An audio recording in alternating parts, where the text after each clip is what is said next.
What if I pursued a different major? What if I accepted a different job? What if I married so-and-so?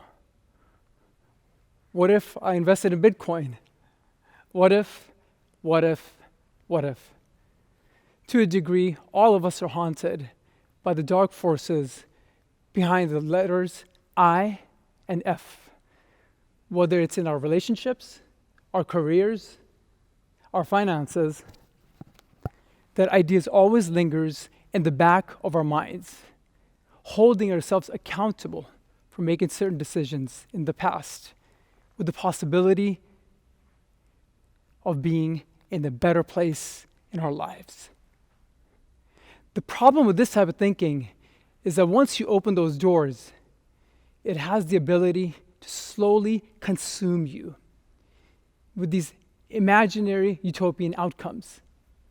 One needs to be careful that this type of thinking has many negative ramifications. It's like a psychological quicksand.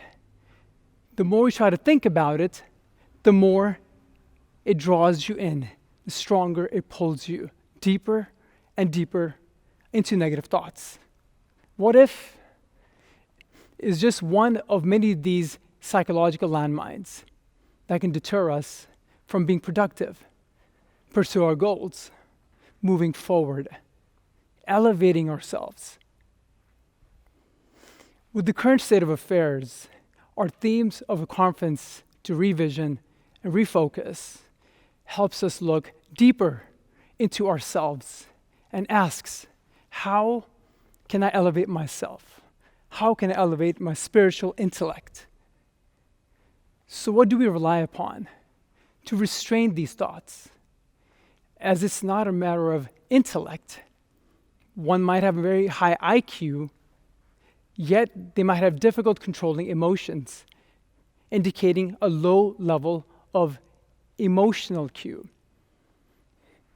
In the science of Islamic spiritual psychology, there are what I call the golden rules, prophetic, that help safeguard us from these types of psychological landmines.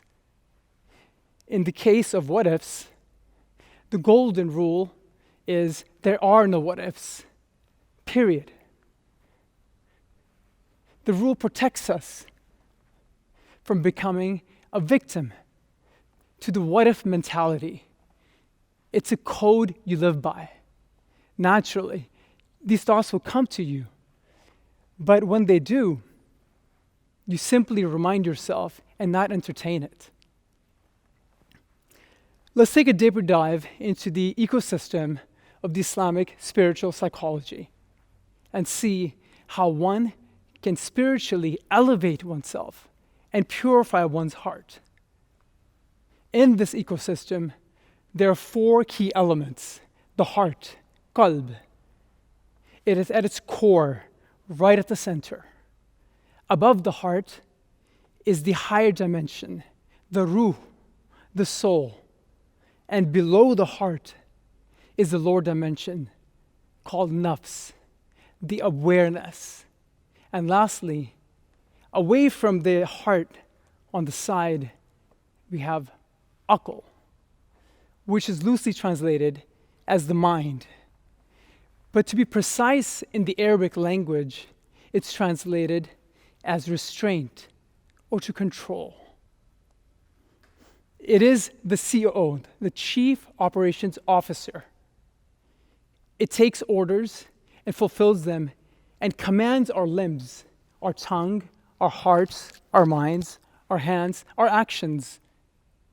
The nafs, the awareness below the heart, is divided into 4 categories, which help us understand our nature.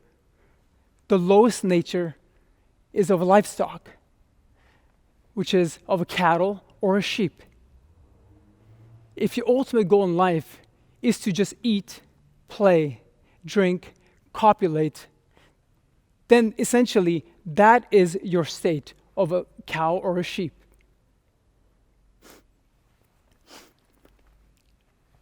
The next level of awareness is categorized as predatory. It's very much like a hyena. A predatory nature will do whatever it takes to kill the competition, to intimidate it, to enrage and violence. And if you find yourself in that state, then that is your predatory state.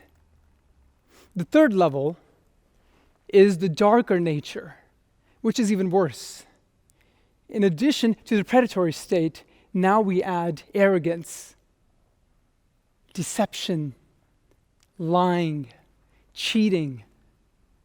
If you take pleasure in those states, and if it makes you feel elevated in that state, then you are in that state. And the last one is the angelic state, a state of purity, truthfulness, humbleness. And to know the divine is the ultimate state, and the pursuit of all those attributes, that is the angelic awareness. Our goal should be to always elevate ourselves and take a lifetime journey to purify our hearts, which will liberate from these lower level of nafs, or awareness. The heart is a reflection of your awareness. So if you continue to indulge in these lower levels of awareness, the heart will be the reflection of that. It will command the aql, our chief operations officer, to command our limbs and hearts and our actions. But if we purify our hearts and strive towards that which is good, then our hearts will illuminate light, inwardly and outwardly.